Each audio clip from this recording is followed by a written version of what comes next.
అండి, నమస్తే. Welcome to SS world Telugu vlogs. ఎలా ఉన్నారండి అందరూ బాగుండాలని మనస్ఫూర్తిగా కోరుకుంటున్నాను. ఇక ఇవాల్టి వీడియోలో ఫ్రైడే రోజు నేను రాహుకాల దీపం పెట్టుకోవడానికి గుడికి వెళ్తాను అనేసి ముందు వీడియోస్లో చెప్పున్నాను కదండి. ఇక నేను అలా గుడికి వెళ్ళేటప్పుడు నేను ముందు రోజు ఎలా ప్రిపేర్ అవుతాను, నా వర్క్స్ అన్నీ ఎలా చేసుకుంటాను ఈజీగా అనేది ఈ వీడియోలో చూపించబోతున్నానండి. ముందు రోజు అంటే గురువారం రోజు నైటు మన డిన్నర్ అంతా అయిపోయాక గిన్నెలో మొత్తం అన్నీ కడిగేసుకుంటానండి. మొత్తం వీటన్నింటినీ కడిగేసుకున్నాక ఇక గ్యాస్ గట్టు మొత్తం శుభ్రం చేసుకుంటానమాట. ఇక ఇవాళైతే ఆయిల్ టిన్స్ కూడా ఖాళీ అయిపోయి ఉన్నాయి. వాటిని కూడా ఒక్కసారి శుభ్రంగా వాష్ చేసుకొని మొత్తం వైప్ చేసేసుకుంటున్నాను. ఇక అలాగే గ్యాస్ మీద ఉన్న స్టీల్ ప్లేట్స్ వాటన్నింటినీ నీట్గా తోముకొని షైనింగ్గా రావాలి అంటే వాటర్ని హీట్ చేసుకొని అందులో విమ్ లిక్విడ్ అలాగే వంట సోడా ఇవి రెండింటిని వేసేసి నానపెట్టేసుకుంటానమాట. ముందుగా బాగా నానాక తోమేస్తే తెల్లగా షైనింగ్గా నీట్గా వస్తాయండి అవి. అలాగే గ్యాస్ కట్టును కూడా శుభ్రంగా మెత్తటి స్క్రబ్తో రుద్దేసుకుంటాను. ఆ వేడి నీళ్ళలోనే స్క్రబ్ను ఒక్కసారి అలా ముంచి తుడిచేస్తే జిడ్డు మరకలు అవన్నీ నీట్గా పోతాయండి. ఇంక ఈ కార్నర్లో మనం ఎంత జాగ్రత్తగా ఆయిల్ టిన్స్ పెట్టుకున్నా సరే ఖచ్చితంగా నూనె అనేది కాస్త పేరుకుంటుంది.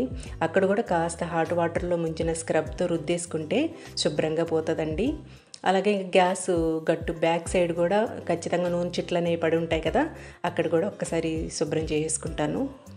ఇలా వీక్లీ వన్స్ ఖచ్చితంగా చేసుకోవాలండి, లేదంటే జిడ్డు పేరుకుపోద్ది. ఇక ఈ టిన్స్ ఖాళీ అయి ఉన్నాయి కదా, ఇంకా అందులో ఒక దానిలో సన్ఫ్లవర్ ఆయిల్, ఒక దానిలో వేరుశనగ పప్పు నూనె ఆయిల్ పట్టించుకున్నానమాట.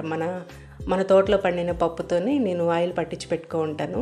ఇంకా దాన్ని కూడా నింపేసుకున్నానండి. ఇంకా ఈ వర్క్స్ అన్నీ అయిపోయాక దేవుని సామాను కూడా తోమేసుకుంటాను ఆ రోజు.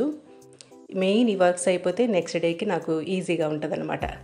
ఇది వచ్చేసి నెక్స్ట్ డే మార్నింగ్ అండి. ఒకసారి ఇల్లంతా చిమ్మేసుకొని మాప్ పెట్టేసుకుంటాను.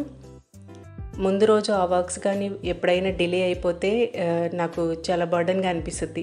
ఎక్కువ వర్క్ అయిపోయినట్టు ఉంటుంది అనమాట, అన్నీ అదే రోజు చేయాలంటే. అందుకని ముందు రోజు ఖచ్చితంగా ఆ పనులు చేసేసుకుంటానండి.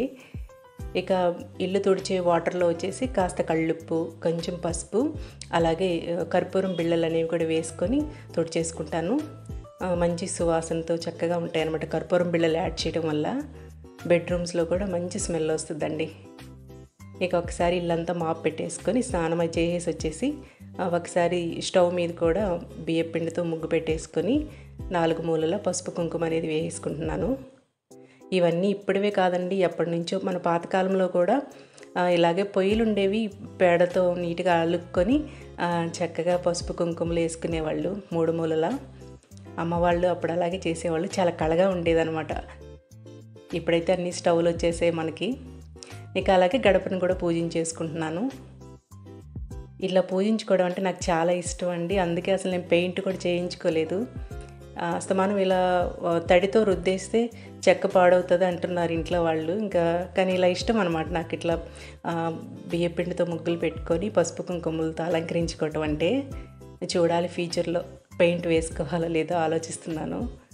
చక్కగా ఇలా చేసుకొని అటు ఇటు పూలు పెట్టేసుకుంటే శుక్రవారం కళ వచ్చేస్తుందండి మన ఇంటికి. ఇక వీధి గుమ్మంలో అయితే మార్నింగ్ ముగ్గు వేసేసుకో ఉంటాను. ఇక్కడ వచ్చి ఇప్పుడు కాస్త లేటుగా అయినా సరే ఇప్పుడు వేసుకుంటాను అనమాట. ఇంకా అలాగే పక్కన గౌరీదేవి ఉన్నారు కదా, అక్కడ కూడా పసుపు బొట్లు పెట్టేసుకున్నానండి.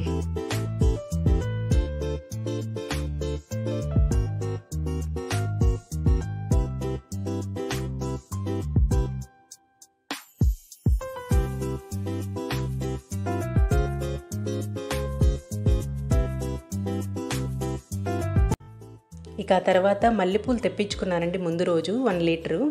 ఇంకా వాటిని సగమే అల్లాను, అంటే టైం లేక అల్లలేకపోయాను మొత్తము. అందువల్ల ఇంకా ఫ్రిడ్జ్లో పెట్టేస్తున్నాను. ఇంకా మిగతావన్నీ అల్లేసి పటాలకి వేద్దామని రెడీ చేసుకున్నాను. యాక్చువల్గా ఈవినింగే వేసేస్తే మంచి సువాసనతో ఇల్లంతా మంచి స్మెల్తో ఉంటుంది అనమాట. ఇంక వీలు పడలేదు కాబట్టి ఇప్పుడు అల్లేసి పటాలకైతే వేసేసుకున్నాను. ఇంకా అలాగే మనకి ఇంట్లోకి ఎంటర్ అయ్యేటప్పుడు నేను గణపైన పెట్టుకున్నానండి. అక్కడ ఇంకా ఉర్లీలో ఇలా ఫ్లవర్స్ వేసి ఉంచుకుంటాను. ఇవన్నీ ఏం లేదండి, ఇట్లా డెకరేట్ చేసుకొని చక్కగా ఇవన్నీ చేసుకుంటే మన మనసుకి హ్యాపీగా అనిపిస్తుంది. నాకైతే ఇష్టంగా ఉంటుంది అనమాట ఇలా చేసుకోవడం అని. అందువల్ల ఇలా డెకరేట్ చేసుకుంటూ ఉంటాను. ఎంట్రీ అయ్యే దగ్గర ఉంటుందన్నమాట ఇట్లాగా మనకి ఇంట్లో.